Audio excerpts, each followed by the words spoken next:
Mari kita berdoa sebelum kita merenungkan firman Tuhan. Tuhan, kami bersyukur buat pagi menjelang siang ini Tuhan memberikan kami kesempatan yang indah untuk kami sama-sama bisa beribadah kepada Tuhan, meninggikan nama Tuhan, memuji Engkau ya Tuhan, bersyukur untuk anugerah yang Tuhan berikan kami bisa berjumpa dengan Engkau ya Bapa. Hari ini Tuhan kami akan sama-sama belajar firman, Tuhan kiranya boleh menolong setiap kami. Tuhan berikan kepada kami hati yang lembut, hati yang siap untuk diisi oleh Injil-Mu ya Tuhan, yang terus mengubah, mengkalibrasi hati kami. Tuhan tolong setiap kami supaya kami sungguh-sungguh rindu menaati apa yang Tuhan mau kami renungkan hari ini. Terpuji nama-Mu ya Tuhan, kami bersyukur, kami berdoa demi nama Tuhan Yesus. Amin. Selamat pagi menjelang siang saudara, shalom. Saudara, kita bersyukur hari ini ada kesempatan yang indah Tuhan berikan buat kita bisa beribadah bersama-sama. Saudara sekalian, minggu yang lalu saudara kita sudah selesai membahas daripada seri khotbah saudara, dari surat 1 Tesalonika. Ada banyak saudara pengajaran, nasihat dan dorongan Paulus kepada jemaat Tesalonika. Misalnya saudara, ketika Paulus minta mereka untuk senantiasa bersukacita sekalipun di dalam penderitaan, in much affliction, joy. Paulus juga kemudian menasihati mereka untuk hidup dalam kekudusan dan juga berjaga-jaga dalam menantikan hari Tuhan yang semakin dekat. Lalu di bagian akhir juga kemudian Paulus memberikan do's and don'ts, apa yang boleh, apa yang tidak boleh dilakukan sebagai umat Tuhan, bukan supaya diselamatkan, tetapi karena sudah diselamatkan sebagai umat Tuhan. Saudara, hari ini kita akan melihat dari surat 2 Tesalonika, saudara. Surat ini adalah surat yang ditulis oleh Paulus hanya beberapa bulan setelah dia menuliskan surat yang pertama, saudara sekalian. Saudara, Paulus merasa sangat perlu untuk menulis surat kepada jemaat Tesalonika karena ada beberapa masalah yang terjadi saudara, di tengah-tengah jemaat. So, problemnya adalah karena ada kebingungan, ada kegelisahan di tengah jemaat terkait dengan hari Tuhan. Apakah hari itu masih jauh atau hari itu sudah sangat dekat atau jangan-jangan hari Tuhan itu telah tiba begitu. Lalu saudara, ada juga orang-orang kemudian yang salah bersikap ya, gimana mereka menantikan hari Tuhan. Mereka kemudian hidup dengan tidak tertib, mereka tidak bekerja, mereka sibuk dengan hal-hal yang tidak berguna, kata Paulus. Mereka pikir karena hari Tuhan sudah dekat dan kita pasti akan selamat, maka kita tidak perlu bikin apa-apa lagi, tidak perlu bekerja, hidup semau kita dan hidup dengan tidak tertib. Sementara sekarang di sisi yang lain ada jemaat-jemaat, bahkan kebanyakan dari mereka yang kemudian mengalami berbagai penindasan, terus-menerus penganiayaan karena iman mereka kepada Kristus. So, karena beberapa hal inilah kemudian Paulus berpikir dia perlu untuk tulis surat kedua kepada jemaat untuk meneguhkan dan menguatkan mereka. So, hari ini kita akan melihat dari 2 Tesalonika, pasal yang pertama, ayat pertama hingga 12, ini Paulus di bagian awal suratnya mengadres persoalan tentang penindasan atau penganiayaan yang dialami oleh jemaat. Mari kita lihat dalam 2 Tesalonika 1 ayat 2, ayat yang pertama hingga yang ke-12. Kita akan baca terlebih dahulu ayat 1 dan 2. Demikian firman Tuhan. Dari Paulus, Silwanus dan Timotius kepada jemaat orang-orang Tesalonika di dalam Allah Bapa kita dan Tuhan Yesus Kristus, anugerah dan damai sejahtera dari Allah Bapa kita dan Tuhan Yesus Kristus menyertai kamu. Saudara sekalian, sama seperti surat yang pertama kepada jemaat di Tesalonika, Paulus memulai suratnya dengan menyebut nama pengirim, yaitu Paulus, Silwanus, dan juga Timotius. Lalu menyebut nama penerima surat, yaitu jemaat orang-orang Tesalonika, dan kemudian memberikan salam kepada mereka. Tetapi yang berbeda adalah ketika Paulus menyebut nama penerima surat, dia memberikan keterangan yang lebih begitu. Dia memberikan beberapa hal penting terkait dengan jemaat Tesalonika. Pertama kita lihat bahwa Paulus itu mengingatkan mereka tentang identitas mereka, meskipun mereka adalah orang-orang Tesalonika, tetapi juga mereka adalah orang-orang yang sudah ada di dalam Kristus. Paulus menambahkan bahwa orang-orang Tesalonika di dalam Allah dan di dalam Kristus Yesus. Sekalipun secara geografis mereka adalah orang yang tinggal di Tesalonika, tetapi secara rohani mereka adalah orang-orang yang sudah ada di dalam Kristus, in God and in Christ. Artinya mereka adalah orang-orang yang telah diselamatkan oleh Allah, milik Allah, dikasihi olehnya, diterima olehnya, dilindungi oleh Allah. Yang kedua, saudara, Paulus juga mengingatkan jemaat Tesalonika tentang siapa Allah bagi mereka. Saudara, Paulus mengatakan begini, bahwa Allah Bapa, dia menyebut dengan sebutan Allah Bapa, dengan sebutan Allah Bapa kita. Saudara, di dalam 1 Tesalonika, Paulus hanya menyebut Allah Bapa dengan sebutan Allah Bapa, God the Father. Tapi di 2 Tesalonika, Paulus menambahkan dengan sebutan Allah Bapa kita, God our Father. Paulus menyampaikan relasi yang personal, yang dekat antara Allah Bapa dengan jemaat di Tesalonika. Bahwa Allah sebagai Bapa mereka dan mereka adalah anak-anak daripada Allah Bapa. God is your Father, God is our Father. Yang ketiga, saudara, Paulus juga mengingatkan mereka bahwa ada anugerah dan damai sejahtera, ada grace and peace dari Allah Bapa dan Kristus Yesus yang menyertai mereka. Anugerah yang memberikan kekuatan, anugerah yang memberikan damai sejahtera kepada mereka di tengah penindasan, di tengah-tengah penganiayaan yang mereka alami karena Kristus. Saudara, saya kira Paulus dengan tepat sekali, saudara, mengingatkan 3 hal ini kepada jemaat Tesalonika yang sedang dalam penindasan dan penderitaan dalam iman kepada Tuhan. Dan ini juga saya pikir hal yang penting juga untuk diingatkan kepada kita, saudara, yang hidup di zaman ini. Saudara, kebenaran bahwa kita ini sudah di dalam Kristus, di dalam Allah, saudara, harusnya menguatkan kita, saudara. Kita yang mungkin sedang di dalam keadaan yang tidak baik-baik saja, di dalam keadaan keluarga yang mungkin punya banyak masalah, di dalam kondisi finansial yang mungkin sedang sulit, ekonomi yang sedang sulit, dalam kesehatan yang semakin menurun, di dalam fase hidup yang berat, dalam titik terendah hidup kita, dalam ketidakpastian akan masa depan kita. So, kabar baiknya adalah you are also in Christ. Kamu juga ada di dalam Kristus. Saudara, nggak peduli di mana kita ada hari ini, di dalam situasi apa hidup kita hari ini, yang pasti, saudara, kita ada di dalam Kristus, kita ada di dalam Allah. Seorang pengkhotbah dan seorang penulis, Charles Spurgeon, mengatakan sebuah kalimat yang menarik. Dia bilang begini, hidup di dalam Kristus adalah hidup di dalam kepastian.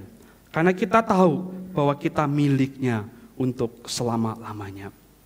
Saudara, kita yang mungkin sedang berada di dalam situasi yang tidak pasti, dalam situasi yang sangat sulit itu, saudara, kabar baik Injil adalah bahwa di dalam Kristus ada kepastian. Satu hal yang pasti, saudara, kita miliknya untuk selamanya. Kita dikasihi oleh Dia, diterima oleh Dia, dipelihara olehnya. Terus seorang pengkhotbah dan juga teolog asal Tiongkok, saudara, bernama Watchman Nee, dalam bukunya The Normal Christian Life, dia mengatakan begini, saudara, hidup di dalam Kristus berarti hidup dalam kemenangan. Karena kita tidak lagi bergantung pada kekuatan sendiri, tetapi pada kekuatan kebangkitannya. Maka hidup dalam Kristus adalah hidup yang penuh dengan kepastian dan kemenangan. To live in Christ is to live in certainty in victory. Setelah hidup dalam Kristus adalah hidup yang penuh kepastian dan kemenangan. Tidak peduli, saudara, apa yang kita hadapi hari ini, tapi di dalam Dia ada kepastian dan kemenangan dalam Kristus. Lalu menyadari, saudara, bahwa Allah adalah Bapa kita, saudara, juga seharusnya menguatkan dan menghiburkan kita, saudara. Kita mungkin sedang berada di situasi di mana tidak ada orang yang peduli dengan kita, saudara. Tidak ada orang yang memperhatikan kita. Kita sendiri, kita dijauhkan. Tidak ada orang yang mengasihi kita. Kita nggak punya tempat untuk berbagi suka duka, menyampaikan keluh kesah kita. Saudara, kita mungkin tidak ada orang yang melindungi kita. Kabar baik Injil, saudara, adalah bahwa kita punya Bapa yang mengasihi kita. Bapa yang peduli pada kita, Bapa yang mengangkat kita waktu jatuh, Bapa yang menerima kita kembali, Bapa yang mengampuni kesalahan kita, Bapa yang selalu menopang kehidupan setiap kita. Terus waktu kita jauh dari Tuhan, waktu kita jauh dari Allah Bapa, kita meninggalkan Dia, kita melukai hatinya, bahkan kita hidup di dalam dosa. Terus kabar baik Injil adalah bahwa Dia Bapa kita yang selalu menanti kita untuk kembali kepada Dia. Bahkan Dia seperti Bapa yang berlari dan merangkul, memeluk anaknya yang datang bertobat dengan kerendahan hati kepada bapaknya. Seperti anak bungsu itu. So, begitulah Bapa kita, saudara. Dalam situasi hidup kita, kita punya Bapa yang mengasihi kita, yang mengampuni setiap kesalahan kita.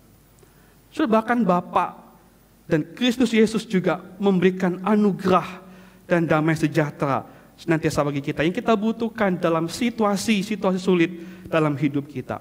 Saudara, dunia tidak dapat memberikan kepada kita damai sejahtera sejati, saudara. Kekayaan, harta, uang, jabatan, pendidikan kita, bahkan keluarga kita yang kita pikir dapat memberikan kepada kita damai. Saudara. Semua itu tidak akan pernah bisa memberikan damai sejahtera sejati bagi kita. Damai sejahtera kita itu hanya datang dari anugerah Allah Bapa dan Kristus Yesus bagi kita. Saya percaya saudara kita pernah mendengar atau mungkin hafal begitu saudara ya, lagu It is well with my soul. Tenanglah jiwaku. Saudara, lirik lagu ini ditulis oleh Horatio Spafford. Kita mungkin tahu kisahnya, saudara sekalian. Lagu ini ditulis, atau lirik ini ditulis dalam kondisi sebetulnya di tengah keadaan Spafford sedang bangkrut bisnisnya karena kebakaran hebat. Anak-anaknya meninggal karena kecelakaan kapal yang ditumpangi oleh istri dan anak-anaknya, saudara. Tetapi di momen itu, saudara sekalian, dia menuliskan lirik lagu yang indah itu. It is well with my soul. Tenanglah jiwaku. Saudara, bagi Spafford, ketenangan hidupnya, damai itu bukan dari hartanya, bukan dari keluarganya, tetapi dari Allah Bapa dan Kristus Yesus yang menyertai dia. Maka dia bilang, it is well with my soul. Karena ada Allah Bapa dan Kristus yang beranugerah memberinya damai sejahtera. Yang kedua, mari kita lihat ayat yang ketiga dan yang keempat. Setelah Paulus menyebut nama penulis, nama penerima salam, maka kemudian dia melanjutkan dengan ucapan syukur dan isi suratnya kepada jemaat di Tesalonika. Ayat yang ketiga dan empat saya akan baca buat kita. Kami harus selalu mengucap syukur kepada Allah karena kamu, saudara-saudara, memang patutlah demikian. Karena imanmu makin bertambah dan kasihmu seorang terhadap yang lain makin kuat di antara kamu. Sehingga dalam jemaat-jemaat Allah kami sendiri bermegah tentang kamu. Karena ketabahanmu dan imanmu dalam segala penganiayaan dan penindasan yang kamu derita. Saudara, ada hal yang berbeda waktu Paulus menuliskan ucapan syukur kepada Allah di surat 2 Tesalonika dengan surat-surat lainnya, Bapak Ibu sekalian. So, di 2 Tesalonika ini, Paulus menambahkan ada frasa harus dan patutlah demikian, as is right. So, bagi Paulus, mengucap syukur kepada Allah bukanlah sebuah pilihan, tetapi adalah sebuah keharusan. Bahkan Paulus menambahkan, kalau ini adalah sesuatu yang benar, yang patut, yang pantas untuk dilakukan. So, maka mengucap syukur kepada Allah adalah keharusan dan juga adalah kebenaran. Terus waktu kita mungkin mendengar ini, kita akan bilang, saya setuju. Yes, betul. Bahwa memang mengucap syukur kepada Allah itu adalah keharusan dan juga adalah kebenaran. Tapi problemnya adalah, saudara, hal-hal macam apa yang kita pikir ini patut disyukuri, ini harus disyukuri, saudara. Kebanyakan dari kita saudara, akan berpikir begini, saudara. Hal yang patut saya syukuri adalah ketika saya sehat, keluarga sehat, keluarga harmonis, anak-anak lulus sekolah dengan berprestasi, bisnis lancar, karir naik, ekonomi baik, finansial cukup, dapat promosi dari kantor, dapat bonus pencapaian, dapat jodoh, gitu ya. Dan apapun itu Bapak Ibu sekalian, kita sering berpikir bahwa kalau semua itu terpenuhi, maka betul itu harus disyukuri, itu layak untuk disyukuri. Tapi bagaimana kalau sebaliknya, saudara? Tapi perhatikan, saudara, apa yang Paulus katakan ketika dia harus bersyukur kepada Allah karena jemaat di Tesalonika, saudara. Paulus bilang begini di ayat yang ketiga, saudara. Karena imanmu makin bertambah dan kasihmu seorang terhadap yang lain makin kuat. Because your faith is growing abundantly and the love of every one of you for one another is increasing. Sebagi Paulus yang membuat dia harus bersyukur adalah ketika melihat dan mendengar iman jemaat makin bertambah, growing abundantly, dan kasih mereka bertambah serakan yang lain. Bahkan di ayat yang keempat dia juga menambahkan, karena ketabahan imanmu dalam penindasan dan penganiayaan. Saudara sekalian, apakah kita pernah, saudara, bersyukur kepada Allah karena pertumbuhan iman dan kasih seseorang? So, entahkah itu mungkin pasangan kita, suami atau istri kita, anak-anak kita, orang tua kita, saudara, rekan pelayanan kita, teman-teman kita, sahabat kita, atau rekan spark kita, saudara. Bersyukur kepada Allah apa yang Allah sudah kerjakan di dalam hidup mereka.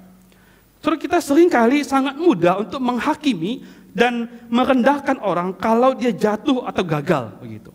Tapi kita sangat sulit untuk melihat dan bersyukur untuk one small step, bahkan untuk hal yang paling kecil dalam pertumbuhan iman dan kasih mereka. Terus kalau ada orang, misalnya saudara, ada orang begitu ya, yang udah lama tidak baca Alkitab begitu. Lalu tiba-tiba dia rindu dan haus untuk baca Alkitab. Terus kira-kira apa saudara respon kita? Cie gitu ya, udah mulai aja baca Alkitab, oh khotbah lu gitu ya. Suatu apa, saudara? Kalau ada orang misalnya udah lama nggak pelayanan gitu ya, tiba-tiba kemudian dia rindu pelayanan, saudara. Apa respon kita? Tumben mau pelayanan gitu ya, udah gabut gitu. Atau apa, saudara? Atau kalau kita mungkin ada orang yang kemudian belajar mengasihi, saudara. Dia mungkin berjuang bagaimana mengasihi. Kita mungkin pikir gini, tumben lu baik gitu. Ada apa nih gitu ya? Pasti ada maunya begitu. Saudara, kita sangat sulit sekali melihat, bersyukur untuk bahkan hal kecil dalam pertumbuhan iman, kasih, dan kehidupan orang lain. Tapi kita lebih mudah untuk menghakimi, bahkan merendahkan mereka. Saudara, kita pernahkah, saudara, berkata begini kepada rekan kita, saudara? Aku bersyukur kepada Allah, melihat bagaimana kamu bertumbuh dalam iman dan dalam kasih. Aku bersyukur melihatmu bergumul mengasihi, tetapi engkau terus mengasihi. Aku bersyukur kepada Tuhan melihat bagaimana engkau bertumbuh dalam iman, meski dalam penderitaan, dalam kesulitan, bahkan air mata yang kau hadapi. Sudah apa kita bersyukur kepada Allah akan apa yang Tuhan telah kerjakan dalam kehidupan orang-orang di sekitar kita, pasangan kita, anak-anak kita, orang tua kita, teman kita, rekan kita, saudara. Apa kita bersyukur untuk itu kepada Tuhan? Saudara, Ligon Duncan memberikan sebuah hal yang menarik kepada kita. Dia bilang begini, saudara. Our priorities will show in what we are most thankful for. Saudara, apa yang paling kita syukuri, saudara, sebetulnya menunjukkan apa prioritas hidup kita. Apa yang paling kita utamakan. Saudara, kalau engkau paling bersyukur saat karirmu menanjak sedemikian rupa, naik sebegitu rupa, maka karir itulah, saudara, yang kau utamakan dalam hidupmu, yang menjadi prioritasmu. Kalau kita paling bersyukur waktu kita punya uang banyak, kekayaan kita bertambah, kita punya jabatan semakin naik, saudara. Semua itulah sebetulnya yang menjadi prioritas hidup kita. Waktu kita merasa paling bersyukur saat kita sukses, kita berhasil dalam segala hal, popularitas kita naik, more likes, more repost. Dan maka semua itulah kemudian yang menjadi prioritas daripada hidup kita, saudara. Atau, saudara, waktu kita paling bersyukur dan harus bersyukur kepada Allah saat melihat iman kita bertumbuh, iman pasangan kita bertumbuh, iman anak-anak kita bertumbuh, iman teman spark kita bertumbuh, kasih kita bertambah, kasih pasangan kita bertambah, kasih anak-anak kita bertambah, kasih teman-teman spark kita bertambah. Kalau itu paling kita syukuri, saudara, itulah hal yang paling kita prioritaskan dalam hidup kita. Maka tepat kata Ligon Duncan, our priorities will show in what we are most thankful for. Sudah hari ini saya pun juga mau bersyukur, saudara, kepada Allah karena Bapak Ibu sekalian. Saudara, 2 minggu yang lalu di grup Spark kita diinfo bahwa terjadi kebakaran, saudara, yang menjadi korban adalah anak-anak pondok domba yang kita bantu layani dan juga guru-guru pondok domba begitu ya. Beberapa guru mereka punya rumah sudah habis kebakar dan juga banyak anak-anak pondok domba yang rumah mereka juga habis kebakar. Waktu kita mendapat info itu gitu ya, lalu kita di Spark, kita di grup dikirim gitu ya info ini, saya melihat bagaimana jemaat kita saudara dengan begitu penuh kasih begitu ya. Ada yang mendukung secara finansial, ada uang yang diberikan saudara, ada barang-barang, ada pakaian, minuman, makanan, ada perabot ya, kompor begitu ya, ada handuk terus sekalian, ada obat-obatan. Engkau mungkin yang berdoa untuk mereka, memberikan tenaga, pikiran untuk mereka. Saudara, thank you untuk semua yang Engkau telah berikan kepada mereka. Bersyukur untuk kasih yang Tuhan tahu di hati kita, untuk kita boleh ekspresikan kepada orang-orang sekitar kita yang memerlukan itu. So, kita lanjutkan di ayat kelima dan ayat yang ke-10, saudara. Setelah Paulus menyampaikan syukur kepada Allah, lalu kemudian dia membahas tentang penderitaan yang dialami oleh jemaat Tesalonika. Saya akan baca ayat 5-10 buat kita sekalian. Itu adalah bukti tentang adilnya penghakiman Allah yang menyatakan bahwa kamu layak menjadi warga kerajaan Allah. Kamu yang sekarang menderita karena kerajaan itu. Sebab memang adil bagi Allah untuk membalaskan penindasan kepada mereka yang menindas kamu, dan untuk memberikan kelegaan kepada kamu yang ditindas, dan juga kepada kami. Pada waktu Tuhan Yesus dari dalam surga akan menyatakan dirinya bersama-sama dengan malaikat-malaikatnya yang penuh kuasa di dalam api yang menyala-nyala, dan mengadakan pembalasan terhadap mereka yang tidak mau mengenal Allah dan tidak menaati Injil Yesus Tuhan kita. Mereka ini akan menjalani hukuman kebinasaan selama-lamanya, dijauhkan dari hadirat Tuhan dan dari kemuliaan kekuatannya. Apabila ia datang pada hari itu untuk dimuliakan di antara orang-orang kudusnya, dan untuk dikagumi oleh semua orang yang percaya, sebab kesaksian kami yang kami bawa kepadamu telah kamu percayai. Setelah di sini Paulus memberikan cara pandang tentang penderitaan. Saudara, Paulus menyebut penderitaan adalah bukti keadilan penghakiman Allah bagi orang percaya. Penderitaan adalah bukti keadilan penghakiman Allah bagi orang percaya. Saudara, hal ini sangat bertolak belakang kan dengan apa yang kita pahami saudara tentang penderitaan. Bagaimana mungkin penderitaan adalah bentuk keadilan atau bukti daripada keadilan Allah? Bukankah seringkali banyak orang Kristen berpikir, mereka bertanya Allah itu adil ketika mereka mengalami penindasan dan dianiaya dan ditindas. Mereka berkata, kalau Allah adil, maka Allah tidak akan membiarkan kami menderita, dianiaya, ditindas, dan sebagainya. Kalau Allah adil, saya tidak akan mengalami penderitaan. Banyak orang Kristen berpikir seperti itu. Dan bagi Paulus, saudara, penderitaan yang mereka alami adalah bukti keadilan penghakiman Allah bagi orang-orang percaya.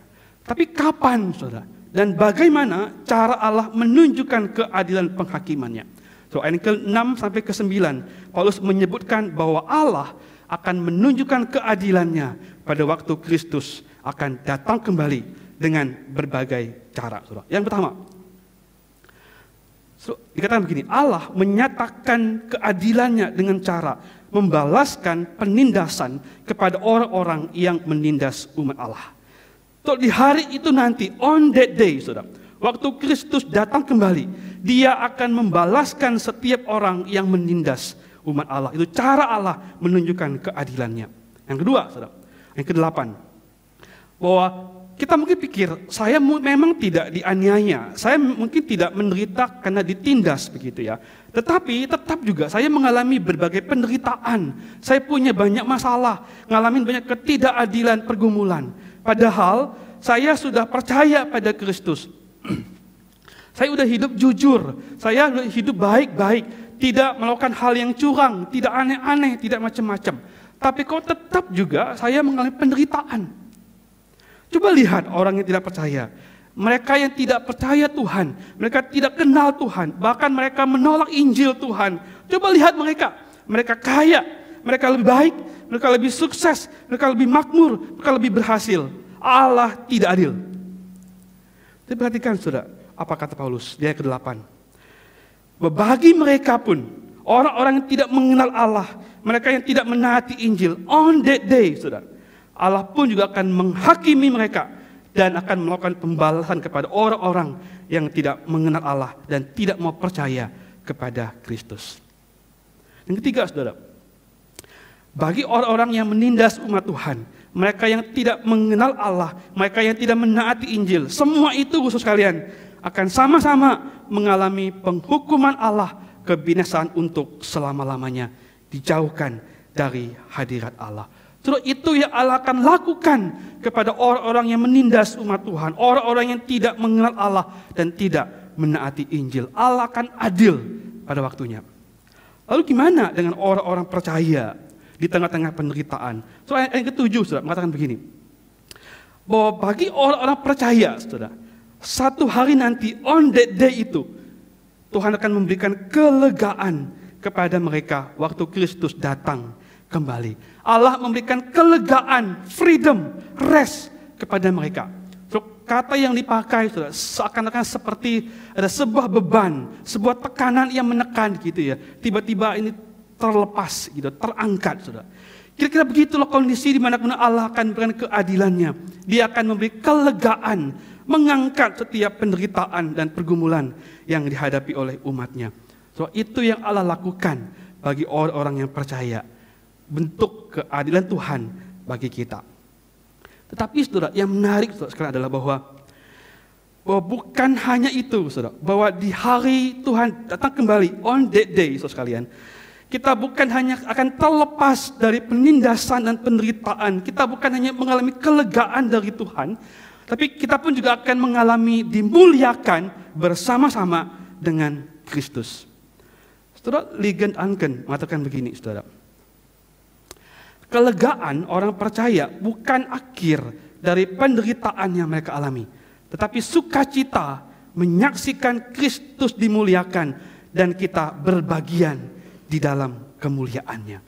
So, on that day we will see Jesus glorified and join him in that glory.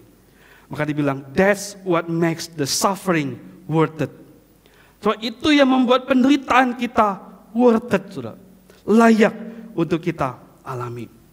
Maka kalau kita hari ini, saudara sekalian, dalam kondisi yang menderita, entah karena kita dianiaya, disiksa mungkin, saudara sekalian, atau karena kita rasa kita tidak adil, kita udah ikut Tuhan, tapi kita mengalami berbagai penderitaan, sedangkan orang yang tidak kenal Tuhan, saudara, hidupnya mungkin lebih baik daripada kita. Saudara, kabar baiknya adalah bahwa penderitaan kita itu worth it, saudara. Penderitaan yang kita alami karena iman kepada Kristus itu worth it. Terus sekarang kita mungkin saudara menderita sekalian karena iman kepada Kristus, tapi Allah adil, saudara. Maka satu hari nanti, on that day, semua penderitaan kita, saudara, akan diganti dengan kelegaan. Bahkan, saudara, diganti dengan kemuliaan di dalam Kristus, di mana kita berbagian di dalam kemuliaannya itu. Sebagai kita, saudara, yang sedang menderita, sedang bergumul, mengalami berbagai tekanan dalam hidup kita, saudara sekalian, ingatlah bahwa penderitaan kita worth it, saudara. Karena waktu Tuhan datang kembali, Dia akan memberikan kepada kita kelegaan dan kemuliaannya bagi kita. Yang terakhir, Paulus menutup bagian ini sekalian di ayat yang ke-11 sampai ayat yang ke-12. So, dia bilang gini, karena itu kami senantiasa berdoa juga untuk kamu, supaya Allah kita menganggap kamu layak bagi panggilannya, dan dengan kekuatannya menyempurnakan segala kehendakmu untuk berbuat baik, yang menyempurnakan segala pekerjaanmu, sehingga nama Yesus Tuhan kita dimuliakan di dalam kamu dan kamu di dalam Dia, menurut anugerah Allah dan Allah kita dan Tuhan Yesus Kristus. Setelah di sini Paulus menekankan tentang doa, saudara. Paulus mengatakan bahwa kami senantiasa berdoa juga untuk kamu. Paulus tidak hanya menasihati mereka untuk senantiasa berdoa, tetaplah berdoa di surat sebelumnya. Tapi Paulus menunjukkan kepada mereka bahwa mereka pun juga berdoa senantiasa untuk jemaat di Tesalonika. Saudara, apa yang Paulus doakan, saudara, kepada jemaat di Tesalonika? Paulus bilang gini, supaya Allah kita menganggap kamu layak bagi panggilannya. Paulus berdoa kepada Allah agar Allah menganggap mereka layak untuk panggilan Allah kepada mereka. Tapi apa saudara panggilan Allah kepada jemaat di Tesalonika? Saudara, panggilan itu adalah panggilan untuk menderita sambil menantikan keadilan Allah dinyatakan di hari di mana Kristus datang kembali. Saudara, ini pun juga panggilan kepada kita, saudara, adalah panggilan untuk berbagian dalam penderitaan karena Kristus. Sambil kita menantikan Allah akan menunjukkan keadilannya on that day, waktu Kristus datang kembali kepada kita. So ini panggilan kita untuk menantikan Kristus akan datang kembali. So kalau hari ini kita mungkin sedang sekali lagi mengalami berbagai penderitaan, pergumulan karena iman kepada Kristus, saudara, bukan hanya itu worth it bagi kita, tapi itulah calling kita, saudara, panggilan kita sebagai orang-orang percaya. Saudara, penderitaan yang kita alami karena iman kepada Kristus untuk menunjukkan keadilan Allah, dan itu worth it untuk kita alami. Lalu kita pikir, gimana saya mampu menghadapi penderitaan yang begitu berat? Gimana saya mampu bertahan di tengah-tengah pergumulan yang sedemikian berat itu? So, kabar baiknya saudara adalah bahwa sebelum engkau dan saya menderita karena Kristus, Kristus sudah terlebih dahulu menderita bagi kita. Bahkan menyerahkan nyawanya untuk mati di salib bagi setiap kita, orang-orang berdosa. So, maka menderita bagi Kristus adalah worth it. Karena kita bukan hanya berbagian dalam kemuliaannya, tapi kita berbagian di dalam penderitaannya. Kita mencicipi penderitaan yang dialami oleh Kristus. Itu worth it bagi setiap kita. Penderitaan Kristus yang dia alami bagi kita memampukan kita, menguatkan kita untuk kita menderita bagi Kristus. Yang kedua, Paulus juga berdoa agar kekuatannya menyempurnakan segala kehendak atau keinginan mereka untuk berbuat baik dan mengerjakan pekerjaan iman mereka. Saudara, Paulus tidak menjelaskan apa yang ia maksud dengan kehendak untuk berbuat baik dan pekerjaan iman yang dia maksud.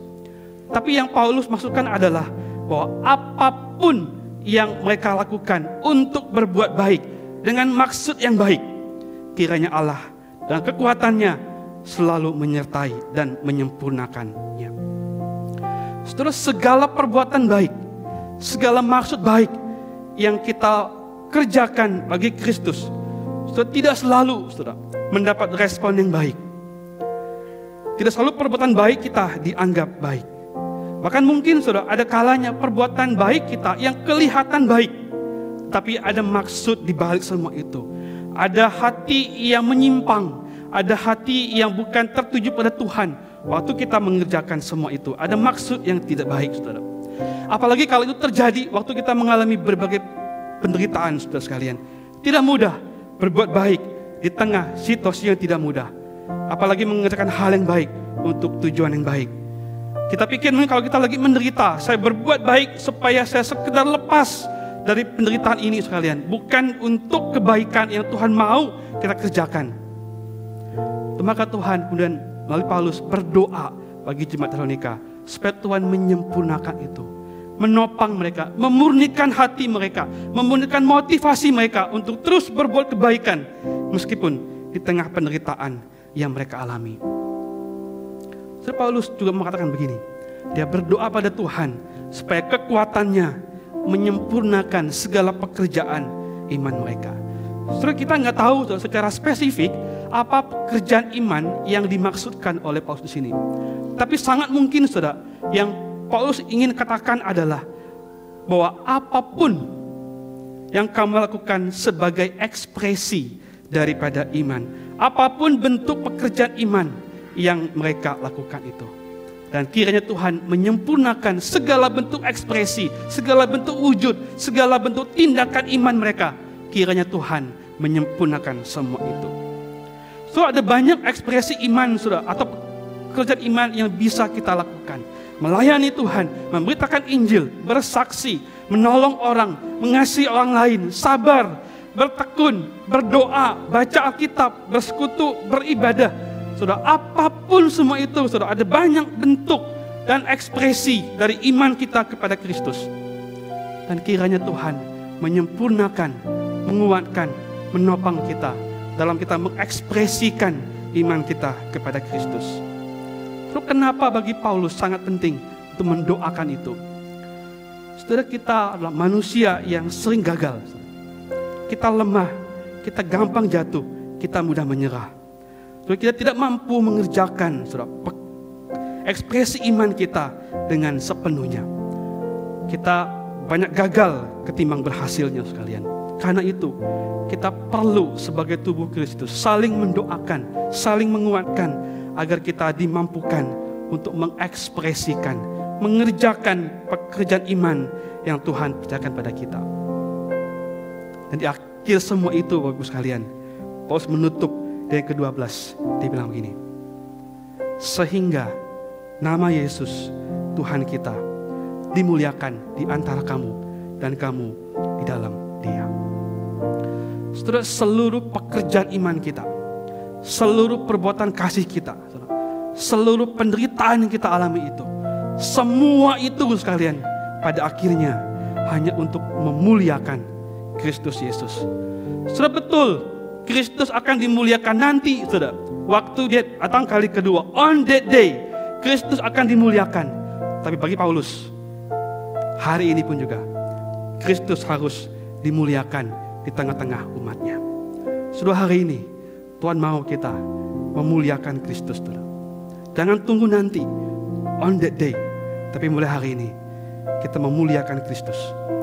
Dan kabar baiknya adalah, saudara, di dalam Dia kita dimampukan untuk terus memuliakan Kristus. So, biarlah setiap kita, saudara, ditopang, dimampukan untuk menghadapi berbagai penderitaan karena iman pada Kristus. Kita dimampukan untuk mengerjakan pekerjaan baik, pekerjaan kasih yang Tuhan berikan pada kita, mengerjakan ekspresi iman kita dengan kekuatan dari Allah Roh Kudus, sehingga pada akhirnya Kristus dimuliakan dan kita berbagian di dalam Tuhan. Tuhan kiranya memberkati kita, saudara. Mari kita tundukkan kepala. Ada dua, saudara, refleksi iman, refleksi yang saya mau kita renungkan, saudara, hari ini.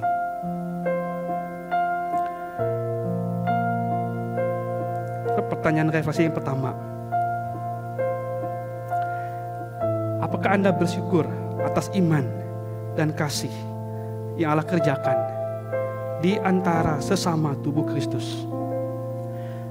Apakah engkau bersyukur akan iman dan kasih orang-orang di sekitarmu, mungkin pasanganmu, anak-anak, orang tua, rekan-rekan Spark, teman-temanmu? Apakah kita bersyukur untuk iman yang bertumbuh, untuk kasih yang bertambah, untuk ketabahan di tengah-tengah penderitaan yang kita alami?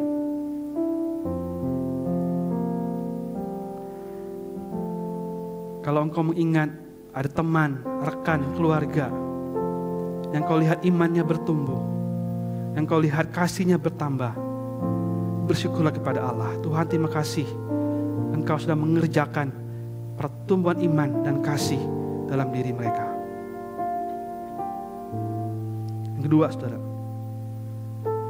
apakah Kristus segala-galanya bagi Anda dan saya? Apakah Kristus segala-galanya bagi kita? Saudara, kalau Kristus adalah segala-galanya bagi kita, maka menderita bagi Dia pun worth it. Kalau Kristus adalah segala-galanya buat kita, maka panggilan untuk menderita pun juga worth it.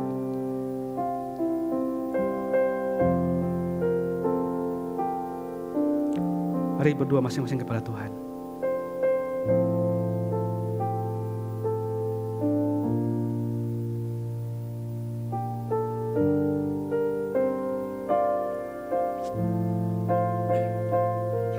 Tuhan, terima kasih.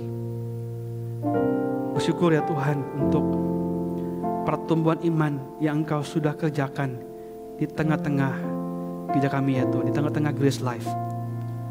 bersyukur untuk kasih yang juga Tuhan kerjakan di tengah-tengah Grace Life, di tengah-tengah tubuh Kristus ini ya Tuhan. Kami juga bersyukur Tuhan untuk iman, kasih, untuk orang-orang di sekitar kami, untuk pasangan kami, anak-anak kami, orang tua kami, teman-teman kami, rekan sepak kami ya Tuhan. Terima kasih Engkau telah menumbuhkan iman mereka, Engkau menambahkan kasih mereka ya Tuhan. Dan Tuhan terus kiranya menopang kami untuk dengan iman yang bertumbuh, kasih yang bertambah, boleh menjadi berkat bagi banyak orang. Tuhan juga tolong kami untuk kami semakin sadar bahwa kalau selama ini Tuhan, Kristus mungkin belum segalanya buat kami. Dan hari ini kami rindu Tuhan kembali diingatkan, dimampukan untuk menjadikan Kristus segala-galanya buat kami. Karena kalau Kristus adalah segala-galanya buat kami, maka penderitaan kami karena Kristus worth it, layak ya Tuhan untuk kami terima. Tuhan, terima kasih untuk firman yang kami renungkan hari ini. Kiranya Roh Kudus menopang dan menolong kami. Kami bersyukur dan berdoa demi nama Tuhan Yesus.